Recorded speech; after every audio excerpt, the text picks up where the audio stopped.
Ya, Mbak Eka, silakan perkenalkan diri boleh. Ana dari Maluku Utara. Maluku Utara. Ya, Masya Allah. Bagaimana kabarnya di sana? Sehat semua di Maluku? Ya, alhamdulillah Ustazah. Semoga Ustazah juga dengan keluarga. Alhamdulillah. Nah, izin bertanya Ustazah.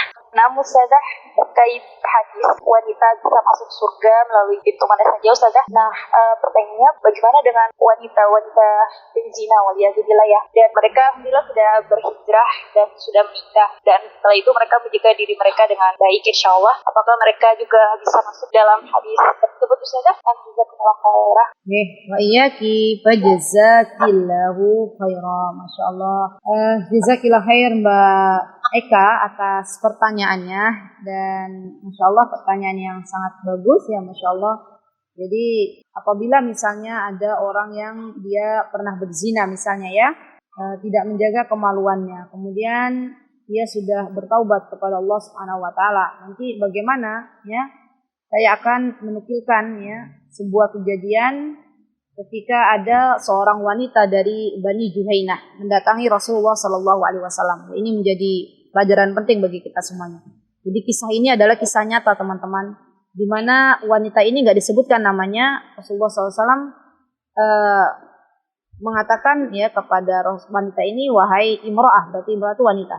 Dia min Juhainah, dari Juhainah. Beliau wanita ini mendatangi Rasulullah SAW, dan keadaannya wanita ini sedang hamil karena berzina. Kemudian wanita ini berkata kepada Rasulullah SAW, kata beliau, ya Nabi Allah, wahai Nabinya Allah, asabtu haddan fa'aqimhu alayya. Kata beliau, ya Rasulullah, aku telah melakukan sesuatu ya, yang mana sesuatu itu adalah perbuatan zina, maka aku layak mendapat hukuman rajam. Maka kata Rasulullah SAW, ahsin ilaiha. Kata Rasulullah SAW, fada'a Nabi Allah SAW. Kemudian Rasulullah SAW ketika itu beliau tidak langsung melaksanakan had, tapi beliau memanggil wanita tersebut ya, dan berkata kepada walinya, ahsin ilaiha fa idza wada'at fa'tini biha. Kata Rasulullah SAW kepada wali wanita ini, berbuatlah baik kepada wanita ini, kepada anakmu ini. Kalau misalnya sudah lahiran, datang lagi ke saya, kata Rasulullah SAW. Wa fa'ala fa'amara biha ya. Kemudian perempuan ini balik sampai akhirnya lahirlah anaknya, Masya Allah, dan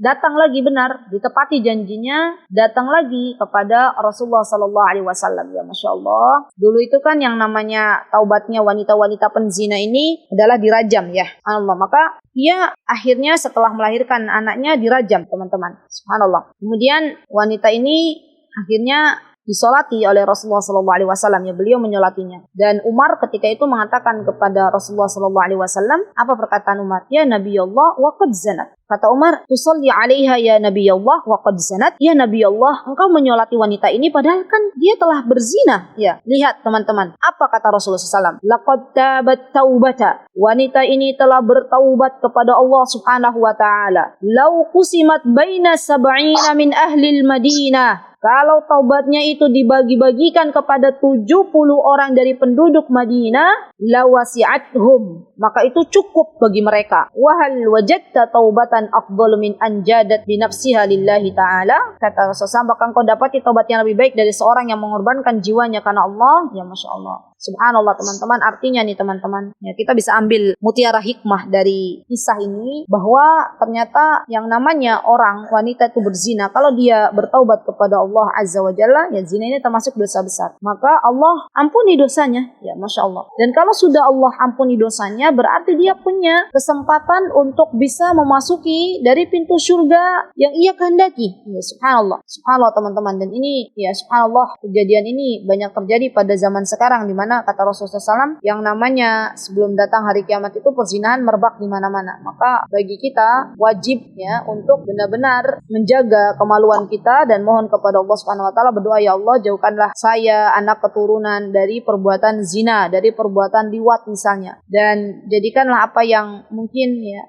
ada dari saudari-saudari kita yang pernah misalnya ya terjebak ke dalam perzinahan, bertobatlah kepada Allah Subhanahu wa taala dan Allah akan mengampuni apa yang kita perbuat dari masa lalu kita. Buka lembaran baru, jadi yang terbaik di mata Allah, karena sesungguhnya yang namanya amal itu tergantung dari akhirnya. Innamal a'malu bil khawatim. Jadi bukan bagaimana dia dulu, bagaimana dia dulu sebelum hijrah, bagaimana dia dulu sebelum hijrah penzina, bagaimana dulu dia sebelum hijrah tidak pakai kerudung, membuka aurat, bukan. Tapi di detik-detik dia bagaimana diwafatkan oleh Allah Subhanahu wa taala. Apakah wanita ini ternyata walaupun dulunya penzina, ternyata setelah hijrah benar-benar taubatnya tulus, ya, taubatan nasuha, tidak mau lagi dia kembali kepada masa kelamnya. Kemudian Allah terima taubatnya dan Allah wafatkan dalam sebaik-baik keadaan, ya, Masya Allah. Dan kita nih teman-teman, bagi kita semua yang mungkin selama ini menganggap kita ini udah banyak beramal soleh, jangan pernah sombong dengan amal soleh kita. Kita nggak ada yang tahu akhir kehidupan kita itu seperti apa, dan jangan pernah meremehkan orang-orang yang pernah bermaksiat kepada Allah. Demi Allah, jangan kita meremehkan orang yang bermaksiat kepada Allah. Bisa jadi akhir kehidupan orang yang saat ini bermaksiat kepada Allah justru lebih baik daripada kita. Kita doakan semoga dia mendapatkan hidayah, ya, semoga Allah jaga dirinya, semoga Allah jaga kita semuanya, dan Allah telah wafatkan kita dalam keadaan husnul khatimah.